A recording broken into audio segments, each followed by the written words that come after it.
ED. അന്വേഷണം തുടരും. വീണ തൈക്കണ്ടി അങ്ങനെ ഊരിപ്പോരില്ല. തീർച്ചയായിട്ടും വളരെ സ്തുത്യർഹമായ ഒരു ഇടപെടലാണ് ബഹുമാനപ്പെട്ട ഹൈക്കോടതിയുടെ ഭാഗത്ത് നിന്ന് ഉണ്ടായത്. കേസ് റദ്ദാക്കണം എന്നൊക്കെ പറഞ്ഞ് CMRലാണ് അപേക്ഷ കൊടുത്തത്, ഹൈക്കോടതിയിൽ ഹർജി കൊടുത്തത്. കോടിക്കണക്കിന് രൂപയുടെ കള്ളപ്പണം വെളുപ്പിക്കൽ ഇടപാട്, കരിമണൽ ധാതു ഖനനം, നാടിനെ തകർക്കുന്ന രീതിയിലുള്ള സാമ്പത്തിക ക്രമക്കേടുകൾ, വ്യാവസായിക ക്രമക്കേടുകളാണ് പൊതുമേഖലയിൽ കൂടി പങ്കാളിത്തമുള്ള KSIDCയിൽ കൂടി പങ്കാളിത്തമുള്ള CMRലും ശശിധരൻ കർത്തയും കൂട്ടരും ചേർന്ന് നടത്തിയത് എന്നതാണ് ഇ.ഡി. അന്വേഷിക്കുന്നത്. ഒരു ജോലിയും ചെയ്യാതെ മുഖ്യമന്ത്രിയായിരുന്ന പിണറായി വിജയന്റെ മകൾ വീണ തൈക്കണ്ടിക്ക് 2,78,00,000 രൂപ വെറുതെ ചുമ്മാ സേവനമൊന്നും ചെയ്യാതെ ടാലിയും അല്ലെങ്കിൽ MS ഓഫീസും ഒക്കെ സെറ്റ് ചെയ്ത് കൊടുത്തതിന് വാങ്ങി കൊടുക്കുകയും ചെയ്തു. ഇത് അച്ഛന് കൊടുത്ത കൈക്കൂലിയാണ്, മകൾ വഴി ആണെന്ന് മാത്രം. അതിന് കൊണ്ട് ടാക്സും അടച്ചു. സത്യം പറഞ്ഞാൽ എന്തൊരു മണ്ടത്തരമാണ് വീണ തൈക്കണ്ടി കാണിച്ചത്. ഞാനിപ്പം ഒരു വീട്ടിൽ 50 ലക്ഷം രൂപ മോഷ്ടിച്ചിട്ട് ഞാൻ അതിനെ കൊണ്ട് ടാക്സ് അങ്ങ് അടക്കുകയാണ്, GSTയും ടാക്സും അങ്ങ് അടക്കുകയാണ്. ഇത് മോഷണം മുതൽ അല്ലാതാകുമോ? ഇല്ല. സിമ്പിൾ ലോജിക്കാണ്. ഈ ടാലിയും MS ഓഫീസും ഒക്കെ ഫ്രീ ആയിട്ട് നമുക്ക് വേണമെങ്കിൽ, നമ്മുടെ കുട്ടികൾ വേണമെങ്കിൽ ഇൻസ്റ്റാൾ ചെയ്ത് കൊടുക്കും. എന്തൊക്കെയായാലും ഇന്ത്യൻ നിയമ സംവിധാനത്തെ വെല്ലുവിളിച്ചുകൊണ്ട് നമുക്കിത് വിശകലനം ചെയ്തേ പറ്റൂ. ഇന്ത്യൻ നീതി ന്യായ സംവിധാനത്തെ വെല്ലുവിളിച്ചുകൊണ്ട്, ഇന്ത്യൻ അന്വേഷണ സംവിധാനങ്ങളെ, നിയമപാലന സിദ്ധാന്തങ്ങളെയൊക്കെ തന്നെ ഭരണഘടനയടക്കം വെല്ലുവിളിച്ചുകൊണ്ടാണ് CPM പ്രവർത്തകരും പിണറായി വിജയനും പിണറായി വിജയന്റെ മകളും പ്രധാനപ്പെട്ട നേതാക്കളായ MV ഗോവിന്ദനും ഒക്കെ ചേർന്ന് ഈ ഒരു കാര്യത്തിൽ ഇടപെട്ടിരിക്കുന്നത്. എന്തെല്ലാം ന്യായങ്ങളാണ് MV ഗോവിന്ദൻ പറഞ്ഞ് വയ്ക്കുന്നത്? ഇതൊക്കെ ആരോടാണ് പറയുന്നത്? എന്തെങ്കിലും വന്നു കഴിഞ്ഞാൽ ഉടൻ തന്നെ അത് പിണറായി വിജയനെതിരെയാണ്, CPMനെതിരെയാണ് എന്ന് വരുത്തി തീർക്കുകയാണ് ഇപ്പോഴും ചെയ്തുകൊണ്ടിരിക്കുന്നത്. ഇപ്പോഴും അത് തന്നെ ചെയ്തുകൊണ്ടിരിക്കുന്നു. ഈ സഖാക്കൾക്ക്, ഇവർക്ക് ഇതുവരെ ബുദ്ധി ഉദിച്ചില്ലേ? നിങ്ങൾ ദേശാഭിമാനി വായിച്ചുകൊള്ളൂ, കൈരളി കണ്ടുകൊള്ളൂ, എന്ത് വേണമെങ്കിലും ചെയ്തുകൊള്ളൂ, മുദ്രാവാക്യം വിളിച്ചുകൊള്ളൂ. പക്ഷേ ഒരു സാമാന്യ ബോധം വേണ്ടേ?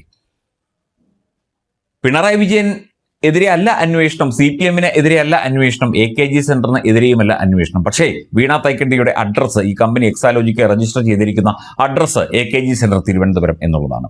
ശരിക്കും AKG സെന്റർ അടക്കം റെയ്ഡ് ചെയ്ത് സഖാക്കളെയൊക്കെ തൂക്കിയെടുത്തുകൊണ്ട് പോകേണ്ടതാണ്. എന്തോ ഒരു മര്യാദയുള്ളത് കൊണ്ട് ED ഉദ്യോഗസ്ഥർ അത് ചെയ്തില്ല. പക്ഷേ അവർക്കെതിരെ കഴിഞ്ഞ ദിവസം ഹൈക്കോടതിയും ഈ വിഷയത്തിൽ ഇടപെട്ടു, ED ഉദ്യോഗസ്ഥരെ ആക്രമിച്ചതിൽ.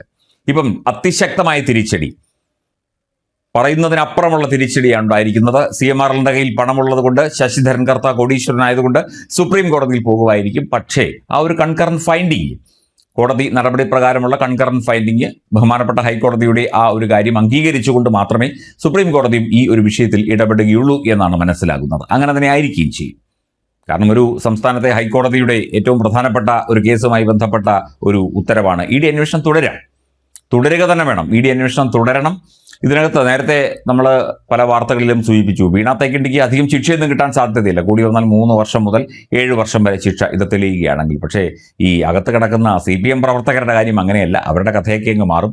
കഴിഞ്ഞ ദിവസം ഹൈക്കോടതി കൂടി ഈ ഒരു വിഷയത്തിൽ ഇടപെട്ടതുകൊണ്ട് അതിൻ്റെ ആ ഒരു ഗൗരവം മറ്റു കോടതികളും അതുപോലെ അന്വേഷണ സംവിധാനങ്ങളും ഒക്കെ തന്നെ പരിഗണിക്കും. ശക്തമായ തിരിച്ചടി ഇതിങ്ങനെ തന്നെ വേണം.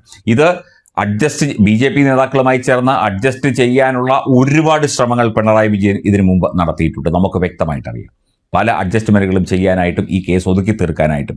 കാരണം അവനവനെതിരെയല്ല, മകൾക്കെതിരെയാവുമ്പോൾ കൂടുതൽ ആ ഒരു കാര്യത്തിൽ ശ്രദ്ധ ഉണ്ടാകുമല്ലോ. കോടിയേരിയുടെ മകന്റെ കാര്യത്തിൽ അതൊന്നും ഉണ്ടായില്ല, അത് മറ്റൊരു കാര്യം. എന്തൊക്കെയായാലും ശരി, ഈ ഒരു വിഷയം ഇന്ത്യൻ നീതി സംവിധാനത്തെ, ഇന്ത്യൻ ഭരണഘടനയെ വെല്ലുവിളിച്ചുകൊണ്ട് പിണറായി വിജയനും മകളും MV ഗോവിന്ദനും കൂട്ടരും CPM നേതാക്കളും നടത്തിയ ഒരുതരം ചീഞ്ഞു നാറിയ ഇടപാടുകളും ഇടപെടലുകളും അതുപോലെ തന്നെ പ്രസ്താവനകളും, ഇതിനൊക്കെ കിട്ടിയ കൃത്യമായ ഒരു മറുപടിയാണ് ഇപ്പോൾ ബഹുമാനപ്പെട്ട ഹൈക്കോടതിയുടെ ഭാഗത്തു നിന്ന് ഈ ഒരു വിഷയത്തിൽ നിരീക്ഷിച്ചിരിക്കുന്നത്. വിധി വന്നിരിക്കുന്നത് CMRലെ ഹർജി നിരുപാധികം തള്ളിക്കൊണ്ട്. കാരണം അവർ പെടുമായിരിക്കും, പക്ഷേ അവർ പൈസ കൊടുത്തു എന്ന് പറയുന്നതും ഒരു കുറ്റമാണ്. അതും ഒരു സാമ്പത്തിക ക്രമക്കേടാണ്.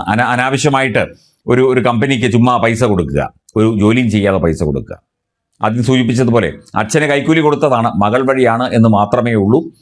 എത്ര കോടി രൂപയായിരുന്നു വീണയുടെ അക്കൗണ്ടിൽ ഉണ്ടായിരുന്നത്? HDFC ബാങ്ക് അടക്കം അത് മരവിപ്പിച്ചിട്ടുണ്ട്. എന്തൊക്കെയായാലും ശരി, ഇനി കളി അങ്ങ് മാറും.